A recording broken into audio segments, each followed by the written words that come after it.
Is it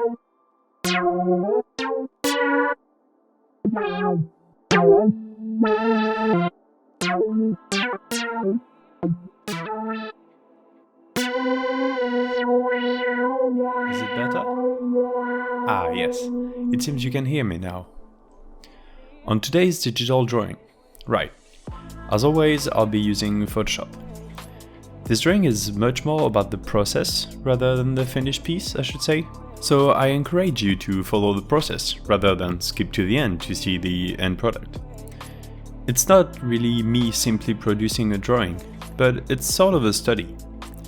Because as you will see, I spend a lot of time on the line art, even though it's completely drowned in colors at the end.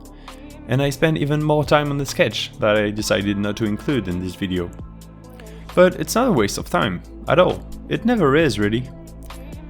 For the sketch, I found a few references that I had to tweak left and right to have the pose I envisioned. Then it was just me trying to figure out what was important and what wasn't. Especially for the folds that were basically everywhere. A lot of hair pulling, if you ask me. In the end, I left the sketch because I wanted to work on my line art. And because it was sufficient for my needs. My attempt with this particular line art was to find a satisfying way of putting down lines. I didn't focus on the look, particularly, but more the feeling. I wanted a piece that had a natural flow, basically finding the gesture in the line art. And again, it's almost sad that it completely changed in the end. When I drew the lines, I made sure none of them were straight. All of them needed to feel natural and have nice S-curves, finding the possible tangents and working away from them. If you don't know what tangents are, basically it's when a line touches another one, but they are not supposed to. For example, you shouldn't end the corner of a shirt right where the pants begin. It has a bad tendency of drawing the viewer's attention to it when it shouldn't. My original idea for the piece transitioned when I had finished the most basic line art. Every main shape was contoured. I had only the details I needed for the folds and for the shapes of second order. Not the main ones, but the ones making the main shapes. Does it make sense? After that, I became disinterested with the line art entirely. I put down a flat, neutral grey tone over the entire character. Using clipping masks, I then added splotches of colors. The first colors I attempted turned out to be pretty nice together. They fit quite well. That's surprising to me because usually I need to change at least 2 or 3 times before I find a good palette. I didn't bother applying the colors perfectly at first, because I wanted to try something. Usually I first put down the main, lightless colors, the ones the materials have when lit by a uniform white source of light.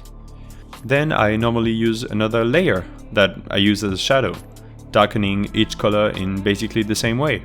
Then I do the same with the soft light layer to brighten the areas under direct lighting. But this time I didn't do that. So I didn't apply the main colors in each separate layer. Instead, I duplicated my palette and found lighter and darker tones before I even tried to put them down. That was a gamble in a way because they could have been horrible together, but again, I was lucky. Even if I hadn't been, that's easy enough to fix on digital medium. But I recommend it anyway because it's good training for your eye. Finding a color that fits right away gives me trouble, and that's something very useful, especially with paints, watercolors, pencils, basically anything that's full of color and non-digital. So once I have my 2 extended palettes, I then roughly added them while keeping in mind where I wanted my light to be. And to be very clear, the whole time my reference was on my second monitor. It never left my side because I can't invent light sources like that, especially when it comes to fabrics and characters. The shapes are too complicated for me to envision it, you know? It was while I was in the middle of blending all the colors together, making it quite nice and natural, that my idea for the piece completely changed once again. At this point, I considered stopping the recording of my screen, because the drawing was all over the place. Sometimes it's hard to write commentary for videos, and I couldn't find even the slightest narrative for this one. Turns out I can also break the fourth wall and talk about me not finding a narrative. That's a narrative in itself, right? Anyway, I digress. My idea changed. from anatomy and line art studies to color studies and lighting, and then to more colors but differently. I basically had the impulse, coming from nowhere, to splash random colors everywhere, and I mean everywhere. All of the colors very bright and almost neon looking, as if my character went through one of these color powder festivals, color runs or something, I don't know the name. So my quite sober and painstakingly composed color palette just got thrown out the window. But it's alright, in the end I did quite a few gloomy characters before, so this one changes a bit. I didn't do everything randomly though. When I placed the colors next to each other, it was still in my mind because I still wanted to give depth to the character. Like where the backpack starts or the hand and the hoodie. To top it off, I added more colors, tweaked the color curves a bit, darkening here and there, blending a bit, and then erasing the blending. Ending the drawing on a white background felt a bit lazy, even for me at this point. So now what? Do I draw what I originally thought of? A dark street with maybe a few graffiti? Do I give up? Nah, I splashed more colors. And then tweaked a bit more so that the character still popped out the background.